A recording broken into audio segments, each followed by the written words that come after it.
is how to reserve your username on WhatsApp before anyone steals it from you. This will also help to keep your number private from people who don't know you. Plus, I will show you how to connect your other social media platform to your WhatsApp account. Let's get started. Open your WhatsApp, tap Settings, tap Account, tap Username, tap Create Username, enter your username, tap Save, then tap Done.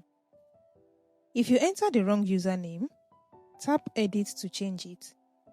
Tap Username, enter the correct username, then tap Save.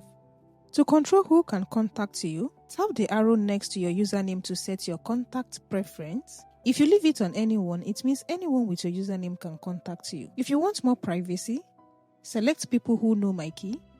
You can then change your key number to any number you prefer. After that, tap Save when you are done. For those who want to connect their Instagram, Facebook, or any other social media platform, tap Username, tap Create Username, type in the username of the platform you want to connect, tap Save, tap Connect. In this case, I'm connecting Instagram. Tap Get Started. I will not be connecting my Instagram, but if you want to connect yours, this is exactly how to do it. Just follow the on-screen instructions and you are good to go. And that's it. Don't forget to like, subscribe, and also share with friends and family. Also let me know in the comment section if you find the process easy. Bye.